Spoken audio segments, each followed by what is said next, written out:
नमस्कार दोस्तों, जय हिंद। आज हम आपको बताएंगे अर्थशास्त्र इकोनॉमिक्स का पार्ट 2। ये दूसरा वीडियो है। इसमें हम इकोनॉमिक्स अर्थात कि अर्थशास्त्र के बारे में कुछ बताएंगे।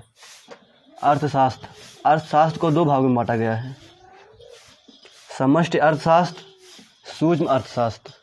समष्टि अर्थशास्त्र में जिसे हम कहते हैं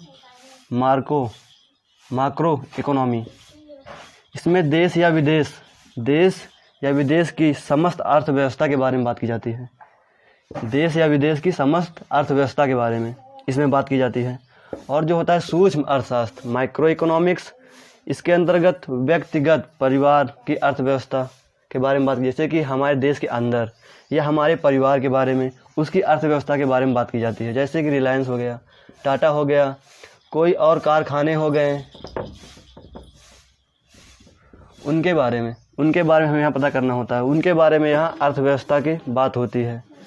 तो अर्थशास्त्र के दो भाग हो गए हैं, सूक्ष्म अर्थशास्त्र और समष्टि अर्थशास्त्र। हम अर्थशास्त्र के अंतर्गत अर्थव्यवस्था के बारे में पढ़ते हैं। अर्थव्यवस्था के अंतर्गत हम अर्थशास्त्र में अर्थव्यवस्था को पढ़ते हैं, मतलब कि इकोनॉमी को, अपने भारत के या विश्व की इकोनॉमी को पढ़ते हैं। ठीक है। तो अर्थव्यवस्था को कई भागों में बांटा गया है। सबसे पहले राज्य सरकार की भूमिका इसमें होती है, विकास की भूमिका होती है, क्षेत्र की भूमिका होती है, निर्भरता के आधार पर इसकी मतलब अर्थव्यवस्था बनता है, नियोजन के आधार पर बनता है, विश्व के साथ संबंध के आधार पर बनता है। अब आपको इनके जो पार्ट हैं इनके बारे में आगे बताएंगे।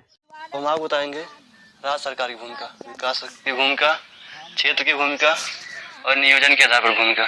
ठीक है। तो इसमें पूंजीवादी अर्थव्यवस्था, समाजवादी अर्थव्यवस्था, मिश्रित अर्थव्यवस्था, इसका वीडियो पहले पार्ट में बन चुका है, उसमें जाके आप देख लेना। उसके बाद विकास की भूमिका है, इसमें विकसित, विकासशील और अल्प विकासशील देशों की बात की गई है। विकसित देश का मतलब है जो शिक्षित हो और उसके साथ साथ उनकी जीडीपी भी ज़्यादा हो, उनका जीडीपी अधिक हो, उन्हें विकसित देश कहेंगे।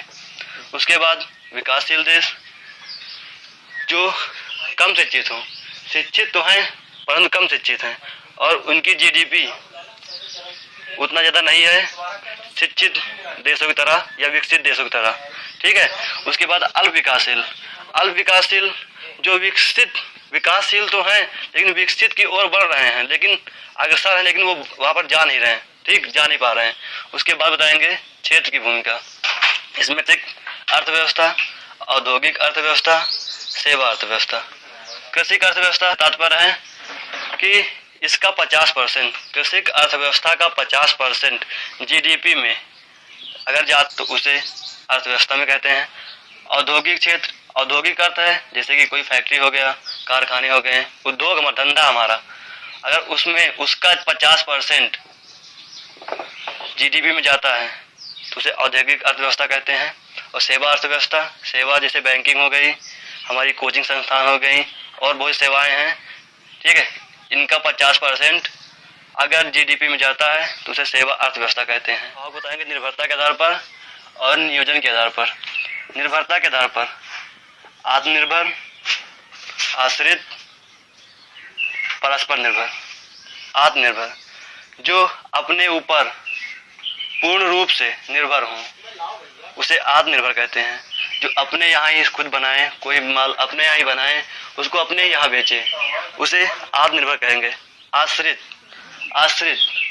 जो पूर्ण रूप से दूसरे पर आश्रित हो, दूसरे पर ही जो दूसरा कुछ जो करेगा वही हम उसी से काम चला लेंगे, उसे आश्रित कहेंगे।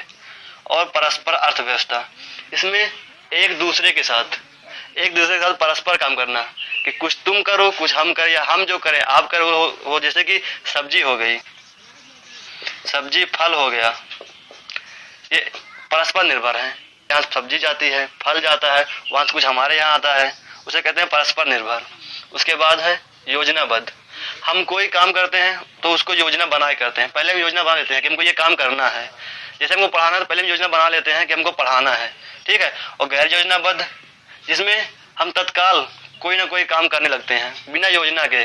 ना कोई योजना बनाया, ना कुछ, आगे सीधा काम करने लगते हैं। अगर हमारा वीडियो आप लोगों को पसंद आया हो तो इस वीडियो को शेयर करें, लाइक करें, सब्सक्राइब करें